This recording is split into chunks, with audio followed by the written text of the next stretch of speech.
এজন্য দোস্ত আমার, আল্লাহ তাআলার ভালোবাসা অনেক বড় নিয়ামত। রাসূলুল্লাহ সাল্লাল্লাহু আলাইহি ওয়াসাল্লামের ভালোবাসা অনেক বড় নিয়ামত। এক সাহাবী, সহজ সরল সাহাবী, একদিন নবীজিকে জিজ্ঞেস করছে, ইয়া রাসূলুল্লাহ মাতা সাআ, কিয়ামত কোন দিন হবে? নবী সাল্লাল্লাহু আলাইহি সাল্লাম বললেন, ওমা আ'দাত্তা লাহা, যেদিনে হয় হবে, বাকি তোমার প্রস্তুতি কি? তিনি বললেন, ইয়া রাসূলুল্লাহ, সাধ্যমতো নামাজ রোজা যেটুকু পারছি করছি, খুব বেশি নামাজ রোজা করতেছি এমন তো না, বাকি আপনি আল্লাহ এবং আপনাকে মানে আপনি রাসূলকে ভীষণ ভালোবাসেন।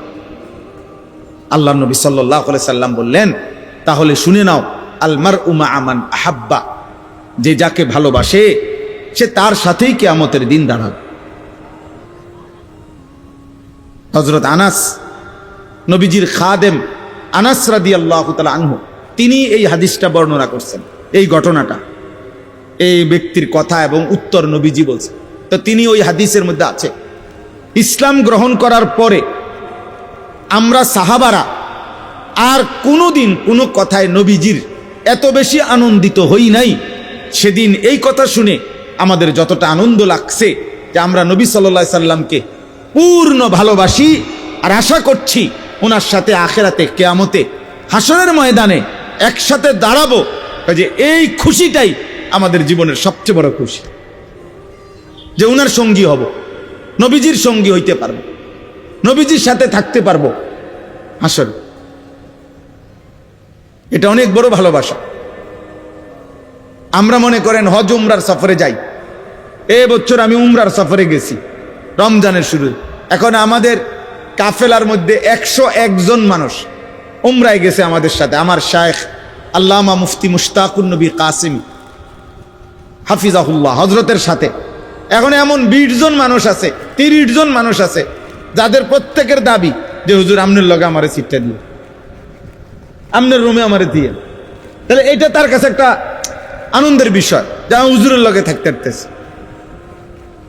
এক মুমিনের জীবনের সবচেয়ে বড় পাওয়া, আমি আমার রাসূলের সাথে থাকতে পারবো। সুবহানাল্লাহ। আল মারউ মা'a মান আহাব্বা, এজন্য এটা অনেক বড় নিয়ামত।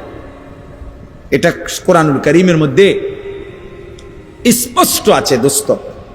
দুনিয়াতে চুল, চেহারা, লেবাস, পোশাক, আচরণ, চলন বলনে যে যাকে ভালোবাসার প্রকাশ করছে, নিশ্চিত সে কিয়ামতের দিন তাদের সাথেই দাঁড়াবে। তোমাদের এই চুল, চেহারা, বেনামাজি অবস্থা, নারী ছবি, অশ্লীলতার বেহায়াপনা অবস্থায় যদি মৃত্যু হয়, তো এটাও ধরে নাও যে হাসরের ময়দানে যার চেহারা যার মতো ওই বেঈমানদের সাথেই তোমাকে দাঁড়াইতে হবে, ওই মুশরিকদের সাথেই দাঁড়াইতে হবে। আর সেদিন বুঝবে যে তাদের সাথে দাঁড়ানোর পরিণতি কি, তাদের সাথে পরিণতি কি। সৌন্দর্যের তো তেমন কিছুই না দুনিয়াতে। দুনিয়াতে তো আর কেউ তোমার মতো সমবয়সী 2-4টা পাগল ছাগল এ ছাড়া তোমার সৌন্দর্য কেউই উপলব্ধিও করে না, উপভোগও করে না। কোনো আপনি যেই কোনো ছেলে, আব্বা আমি চ্যালেঞ্জ করলাম, তুমি তোমার সুস্থ বিবেক থাকলে তুমি চিন্তা করে একটু ঠান্ডা মাথায় মাথা ঘুরাইয়া দেখো যে তোমরা যারা কাফের মুশরিকদের মতো তোমাদের চুল, চেহারা, সারাদিনের এই উলঙ্গতা, অসভ্যতা, নারী ছবি, মোবাইল, অশ্লীল দৃশ্য, সেজদা নাই, নামাজ নাই, তোমার সমবয়সী 10 জন সর্বোচ্চ 20 জন বন্ধু বান্ধব ছাড়া পৃথিবীর কোনো সুস্থ, স্বাভাবিক, ভদ্র, রুচি সম্পন্ন, বিবেকবান, নামাজি, ইমানদার কোনো মানুষ না তোমাকে নিয়ে ভাবে, না তোমার দিকে দেখে, না তোমার চলা ফেরাতে তার অনুসরণীয় কিছু আছে। হয় তোমারে যদি সুযোগ পাইতো তো থুতু মারত, হয়তো ক্ষমতা নাই অথবা সাহস করতে পারে না। আমার একবার একজনে বলছিল, আমি নিশ্চয়, আমি সবার ব্যাপারে বলি না, আমি ওই লোকটারে দেখছি, তার বস তার সামনে আসছে, আমি বসা এরকম, ওই 5 মিনিটের মধ্যে তার বসের মনে 50 বার বলছে, স্যার স্যার, জি জি স্যার স্যার, এটা হবে স্যার স্যার। যখনই সে সরে গেছে এই লোকটাই তাৎক্ষণিক বলছে, হুজুর মন্ডা চাইছে, ফাঁসাত একটা লাত্তি দেই। এই কথাটা কইছে। আমি বললাম আস্তাগফিরুল্লাহ, আপনি এটা কি বললেন? আমনের বস দেখলাম স্যার কইতে কইতে আপনি ফেনা উঠে এলাইলেন, এখন আবার বলেন ফাঁসাত লাত্তি দিবেন। বলছি হুজুর আপনি জানেন এটা কাট্টা সুদখোর, এই শব্দটা বলছে কাট্টা সুদখোর, তার পুরাটা শৈল সুদখোর। আহা, বেতন নেই তোমার থিকা, কিন্তু তোমারে কি মনে করে এর চাইতে বড় লাঞ্ছনা আর কি হইতে পারে? এর চাইতে বড় অপমান করতে হবে। এই জন্য হয়তো কেউ ক্ষমতার নাই, এখন সাহস করতে পারতেছে না, কিন্তু পাপীকে, নাফরমানকে খোদার কসম যেই কোন বিবেকবান সুযোগ যদি পাইতো তো থুতুই মারত, ঘৃণাই করত, ঘৃণাই করত। হযরত আব্দুল্লাহ ইবনে আব্বাস রাদিয়াল্লাহু তাআলা আনহুমা তিনি বর্ণনা করছেন, প্রত্যেক গুনাহ মানুষের অন্তরে ঘৃণা তৈরি করে। আমার গুনাহ হোক, আপনাদের গুনাহ হোক, একজন হুজুর, একজন আলেম, একজন ইমামও যদি একবার জীবনে এক বেলা একটা চা দোকানে বৈশা টেলিভিশন দেখছে, পুরা সমাজ বলে ওঠে সি সি সি হুজুর, আমনে একটা হুজুর মানুষ হইয়া আমনে কেমনে চা দোকানে বইলেন, আমনে কেমনে টেলিভিশন চান, তাহলে বুঝাই গেল বিবেকবান মানুষের কাছে। নাহলে এটা হুজুরের ব্যাপারে বললো কেন? কথা বলেন না, এটা যে অপছন্দনীয়, এটা যদি না হইতো তাহলে হুজুরকে কথা বললো কেন? বুঝা গেল প্রত্যেকটা মানুষ সৃষ্টিগতভাবে, জন্মগতভাবে নাপাক, গুনাহ, পাপ, অশ্লীলতা, বেহায়াপনা, নোংরামি, দুর্গন্ধ, অসৎ চরিত্রকে প্রতিটা মানুষ তার রক্তের মধ্যেই, তার শিরা উপশিরার মধ্যেই, তার জন্ম লগ্ন থেকেই সৃষ্টিগতভাবেই ঘৃণা করে, ঘৃণা করে, ঘৃণা করে,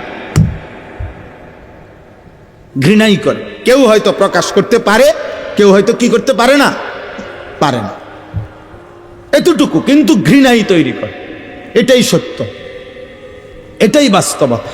তাইলে দোস্ত, কি জীবন, যে জীবনে দুনিয়াতেও তুমি সত্যিকার অর্থে ঘৃণিত, আর আখিরাতে সে তো ঘৃণিত হবেই,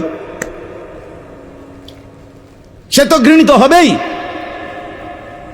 ওই ভাই, ওই বাইরে গিয়া ভিডিও করেন, এই যে বাইরে গরু ছাগল ভিডিও করেন, আপনাদের মহল্লার ছাগল যেগুলো, ওগুলো ভিডিও করেন।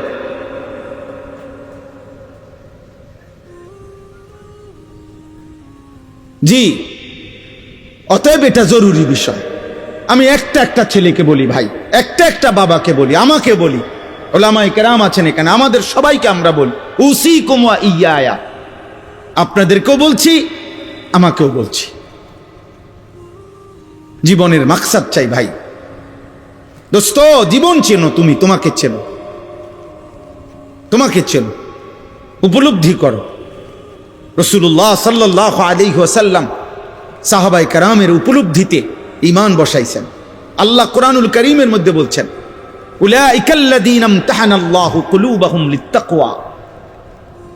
আল্লাহ তাআলা বলেন, আল্লাহ নিজে নবীজির একটা একটা সাহাবীর অন্তর পরীক্ষা করে করে, বাছাই করে করে তাকওয়ার জন্য, ঈমানের জন্য, আমলের জন্য, আল্লাহর নবীর আনুগত্যের জন্য, আল্লাহ তাআলার প্রতিটা হুকুম পালনের জন্য পরীক্ষা করে করে নির্ধারণ করে দিয়েছেন, যাচাই করে করে আল্লাহ সিদ্ধান্ত দিয়ে একটা একটা সাহাবীকে আল্লাহ তাআলা বাছাই করে দিয়েছেন।